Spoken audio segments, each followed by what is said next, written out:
네, 국회에 대해서 사법부가 견제할 수 있는 또 다른 수단으로 권한쟁의 심판이라고 하는 것이 있습니다. 권한쟁의 심판. 이것도 헌법에 나와 있는 거예요. 제111조 제1항에 의하면 국가기관 간의 권한과 의무의 내용에 대한 다툼이 있는 경우 헌법재판소가 심판할 수 있다. 라고 규정을 하고 있습니다. 그래서 이 헌법재판소법 제62조에 의하면 이 헌법재판소의 권한쟁의 심판의 대상이 되는 단체들이 나와 있습니다. 국회, 정부, 법원 등 국가기관의 상호 간의 다툼이라고 하는 것. 그다음 정부와 지방자치단체 간의 다툼이라고 하는 것. 그다음 지방자치단체 상호 간의 다툼이라고 하는 것. 요런 것들이 발생했을 때 최종적으로 판단을 해주는 존재가 바로 헌법재판소다라는 겁니다. 그러니까 이런 예를 들어 이 국회와 행정부 사이에 다툼이 발생했다라고 하는 경우, 혹은 중앙정부와 지방자치단체 간의 갈등이 발생했다라고 하는 경우, 각각의 헌법기관입니다. 예.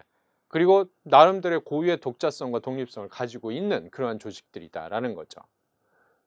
그래서 이들이 서로 다투기 시작하면 누가 맞고 틀리는지를 판단하기가 그러니까 국회가 만든 법률이나 이런 것들 가지고 판단하기가 상당히 어려워질 수밖에 없다라는 겁니다. 왜? 그럼 국회도 다른 이 헌법기관과 다툼을 하는 주체가 될 수 있기 때문이다라는 거죠. 그럼 이들이 국회가 만든 법률로 가지고 그 다툼, 국회와 다른 기관 간의 다툼을 어떻게 해결할 수 있는 게 아니지 않습니까? 그래서 제3자가 이러한 권한쟁의가 발생했을 때 제3자가 개입을 해서 이제 이 문제를 해결을 하게끔 만들어 놓은 것입니다. 그러니까 헌법기관 간 다툼이 발생했을 경우 헌법재판소가 개입해서 조정할 수 있다라고 하는 것. 이게 바로 권한쟁의 심판이다라는 겁니다. 아, 근데 이 권한쟁의 심판은 주로 특히 이제 민주화 이후 그러니까 국가기관 상호 간의 다툼을 이제 조정을 해주는 게 권한쟁의 심판이잖아요. 근데 민주화 이후 주로 어디를 중심으로 이 권한쟁의 심판이 이루어지게 되냐 하면 국회를 중심으로 이루어지게 됩니다. 네. 그러니까 예를 들어 지방자치단체와 중앙정부 사이의 갈등 이런 것들은 거의 없었다라는 거죠.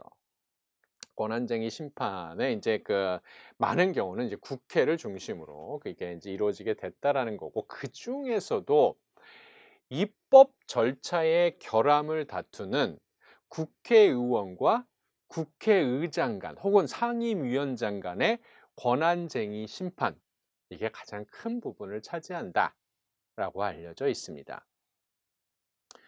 국회의원 한 명 한 명이 다 헌법기관이에요. 예. 그래서 이제 국회의원과 국회의장 사이에 그런 다툼이 발생했을 때 권한쟁의 심판을 청구를 할 수가 있습니다. 헌법재판소에. 근데 원래는 헌법재판소가 국회의원은 권한쟁의 심판의 당사자가 될 수 없다라고 하는 입장을 취하고 있었어요. 그러다가 1996년 판결부터 그 입장을 바꾸게 됩니다. 국회의원도 권한쟁의 심판을 청구할 자격이 있다라고 인정을 했다라는 거죠. 이 인정을 하게 된 계기는 이제 당시 1996년 당시에 발생했었던 국회 안에서 발생했었던 하나의 사건 때문에 이제 그렇게 됐습니다. 당시 여당은 신한국당이었어요. 근데 이 신한국당이 야당 국회의원들을 배제시키고 몰래 한 거예요. 그러니까 단독으로 본회의를 소집을 해요. 단독으로 본회의를 소집을 해서 자기들이 추진하고 있었던 노동관계법 등 11개의 법안을 통과시켜 버립니다. 그러니까 이 당시 신한국당은 다수 의석, 과반수 이상의 의석을 가지고 있었던 정당이고 여당이었습니다. 그리고 이 노동관계법 등 이 11개의 법안들이라고 하는 것은 대통령이 원하는 법안이기도 했다라는 거죠. 당연히 당시 야당은 무조건 안 돼! 죽어도 안 돼라고 반대를 하고 있었던 법안입니다. 그러니까 하도 반대가 심하니까 신한국당이 어때요? 자기들끼리 몰래 본회의를 소집을 하는 거죠.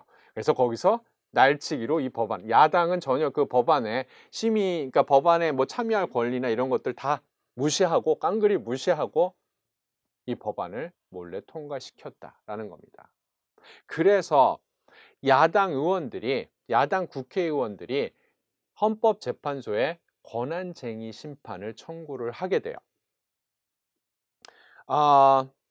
이 청구를 한 이유는 무엇이냐면 이 헌법기관으로서 이 국회의원들 자기들이 가지고 있는 권한이 있습니다. 예. 그러니까 국회법이 존재해요. 국회법상의 적법한 입법 과정 절차가 존재합니다. 예. 그러니까 법안에 대한 심의와 표결까지 이어지는 적법한 이 입법 절차가 국회법에 분명히 존재해요. 근데 이 96년 당시 여당이었던 신한국당이 했었던 방식은 뭐예요? 그 적법한 절차를 깡그리 무시했다라는 겁니다. 그러니까 이거는 부당하게 헌법기관인 그 야당 개별 의원들이 대우를 받았다라는 거죠. 부당한 대우를 받았다라는 거고 이거는 분명히 문제가 있다라는 겁니다. 그래서 그 절차상의 문제가 있다라는 거죠. 예. 그래서 권한쟁의 심판을 이제 요청을 하게 된 겁니다. 헌법재판소에. 근데 그 96년 이전에는 이 국회의원이 권한쟁의 심판의 당사자가 될 수 없다라고 그런 입장을 견지해 왔는데 이제 이때부터 그래 국회의원도 권한쟁의 심판의 당사자가 될 수 있다라고 인정을 합니다. 이제 인정을 하고 한 걸음 더 나아가서 헌법재판소는 어떤 판단을 내렸냐 하면 국회법상의 절차를 위반해서 법률안을 처리한 것은 의원들의 법률안 심의 그리고 표결권을 침해했다라고 판결을 내립니다. 잘못됐다라는 거죠. 예, 신한국당의 그와 같은 조치는 잘못된 것이다 라고 판결을 내렸다라는 겁니다. 자, 그럼 이제 야당 의원들은 이렇게 적법한 절차를 밟지 않고 법안이 가결이 된 것이기 때문에 이 법안의 가결도 무효화시켜야 된다라고 주장을 했던 거죠. 과정이 잘못된 상황에서 나온 결과물을 그대로 인정할 수는 없는 거 아닙니까? 그래서 이 노동관계법 등 이 11개 법안이 통과된 것을 무효로 해달라라고 요청을 했는데 이거는 헌법재판소가 받아들이지 않았다라는 겁니다. 절차가 잘못됐다라고 하는 것까지는 인정을 하지만 그 잘못된 절차로 인해 만들어진 그 결과 이거는 그냥 그대로 받아들여라 라고 얘기를 했다라는 거죠.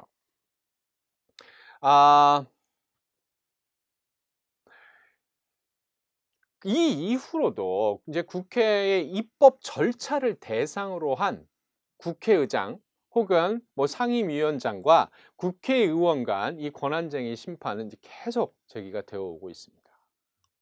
그렇지만 이 헌법재판소는 지금까지 의원의 법률안 심의 표결권이 침해되었다는 사실을 인정하는 경우라도 즉 절차가 잘못됐다라고 하는 것을 인정하더라도 입법 절차에 결함이 있다라는 이유만으로 국회가 통과시킨 법률을 무효화할 수는 없다라고 하는 입장을 일관되게 취해오고 있다라고 하는 얘기입니다.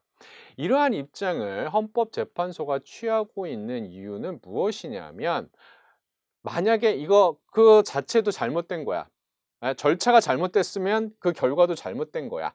라고까지 그 판단을 내리게 되면 국회의 입법권에 대한 지나친 견제가 될 수 있다라는 거예요. 국민의 대표 기관이자 입법기관인 국회는 입법 절차를 비롯한 국회 운영과 관련해서 폭넓은 자율권을 가집니다. 그래서 권력 분립의 원칙이나 국회의 지위 및 기능에 비추어 국회의 자율권이 존중되어야만 한다라는 거죠. 예. 그래서 그 법률까지 무효화시킨다라고 하는 것은 국회의 자율권에 대한 지나친 간섭이 될 수 있다라고 생각을 하고 있는 겁니다. 지금까지. 네, 지금까지. 근데 일단 헌법재판소가 권한쟁의 심판을 통해서 입법 절차에 결함이 있다라는 점은 인정을 하고 있는 거 아닙니까? 그죠? 그럼 이 입법 절차상의 문제를 들어서 국회가 통과시킨 법을 무효화하는 일, 한 발자국만 더 나가면 되는 겁니다. 예. 이게 일어날 수도 있다라는 얘기죠. 언젠가는. 예, 언젠가는. 근데 이게 뭐 아무튼 그 한 발짝 더 나갈 것인지 안 나갈 것인지는 이제 우리가 앞으로 그 지켜봐야 될 문제이긴 합니다. 근데 결과적으로 이 헌법재판소의 위헌법률 심사가 법률안의 내용을 판단을 해서 국회에 입법권을 견제를 한다라는 거죠. 법안의 내용을 견제를 할 수 있습니다. 헌법재판소가. 그리고 이 권한쟁의 심판은 뭐를 건드릴 수 있어요? 법률안을 심의 의결하는 국회의 절차와 과정을 심사의 대상으로 삼을 수 있다는 겁니다. 그러니까 법안의 내용뿐만 아니라 그 절차와 과정까지도 견제하는 그러한 모습을 보이게 된다라는 거죠. 그러니까 입법이 되는 절차와 그 결과, 이 모든 것들을 사실 사법부가 견제할 수 있는 그러한 상황이다라는 그러한 얘기입니다.